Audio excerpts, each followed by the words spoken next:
এ বিষয়ে আরো জানাতে চট্টগ্রাম থেকে সরাসরি যুক্ত হচ্ছেন সহকর্মী সাইফুল মাহমুদ। মাহমুদ, সিন্ডিকেটের তৈরি যে ভাসমান গুদামগুলোর কথা বলা হয়েছে, সেই গুদামগুলোতে কি কি রমজানের পণ্য রয়েছে এবং বেঁধে দেওয়ার পরেও এই পণ্য খালাসের সময়সীমা যে বেঁধে দেওয়া হয়েছে, এরপরেও তারা কেন সেই সময়সীমা মানছে না? প্রশাসন কি বলছে? জি, তা নিয়ে আসলে যেমনটি বলেছেন, ঠিক আমার পেছনে কিন্তু এই মুহূর্তে দাঁড়িয়ে আছে আসলে কিন্তু শত শত লাইটার জাহাজ। সর্বমোট আসলে এখানে 720টি লাইটার জাহাজে করে আসলে মালিকরা কিন্তু আসলে এটিকে একটা ভাসমান গুদাম হিসেবে তৈরি করে রেখেছে। আমরা আসলে আপনাদেরকে একটু দেখানোর চেষ্টা করছি।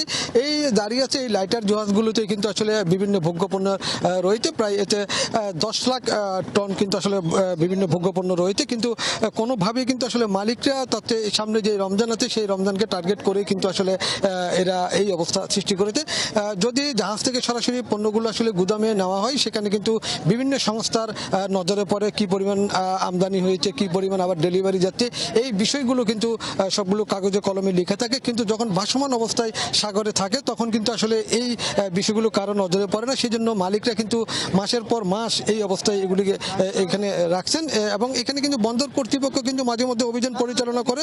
অভিযান পরিচালনা করলেও কিন্তু আসলে এটার কোনো সুফল সেভাবে আসে না। অনেক সময় দেখা যায় আসলে অভিযান পরিচালনা করার খবর ওরা যদি কোনোভাবে আসলে জানতে পারে, তখন তারা কিন্তু এই জাহাজগুলোকে আবার বহির্নোঙরে কিন্তু নিয়ে যায়। শুধুমাত্র আসলে চট্টগ্রামের এই কর্ণফুলী নদীতে 720টি লাইটার জাহাজ এইভাবে গুদাম বানিয়ে রেখেছে। এইসব জাহাজে তেল, চিনি, ডাল সহ 10 লাখ মেট্রিক টনের 10 লাখ টনের বেশি নিত্যপণ্য রয়েছে এবং সারের মতো গুরুত্বপূর্ণ কিন্তু পণ্য এখানে রয়েছে। বাজারে কৃত্রিম সংকট তৈরি করতেই এইসব জাহাজের কোনোটি সাগরে বাড়ছে 1 মাসেরও বেশি সময় ধরে। তবে অনেক জাহাজ আছে যেগুলিতে আসলে পণ্য খালাস করার 72 ঘন্টার মধ্যে কিন্তু আসলে ছেড়ে যেতে হবে, কিন্তু সেখানে কিন্তু দেখা গেছে কি তারা কিন্তু 1 মাসের উপরেও কিন্তু এগুলি রাখছেন এবং এগুলি এমনভাবে তারা রাখেন আসলে যাতে কেউ বুঝতে না পারে।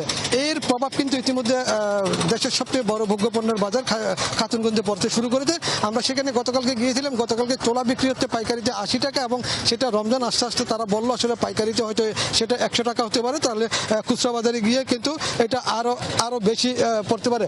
আরেকটা বিষয় জানিয়ে রাখি, তা নিয়ে সেটি হচ্ছে যে বহির্নোঙরে 134টি মাদার ভেসেল বড় জাহাজ কিন্তু আসলে অপেক্ষা করছে এই পণ্যগুলো খালাস করার জন্য। যেহেতু সরাসরি বন্দরে বড় জাহাজগুলো বেচিং করতে পারে না, সেজন্য এই লাইটার জাহাজের মাধ্যমে কিন্তু পণ্যগুলো বড় জাহাজ থেকে বন্দরে নিয়ে আসে।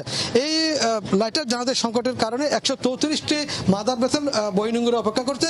এগুলি যতক্ষণ পর্যন্ত আসলে এই মাদার ভেসেলগুলি পাওয়া যাবে না, ততক্ষণ পর্যন্ত আসলে পণ্যগুলো এখান থেকে খালাস করতে পারবে না।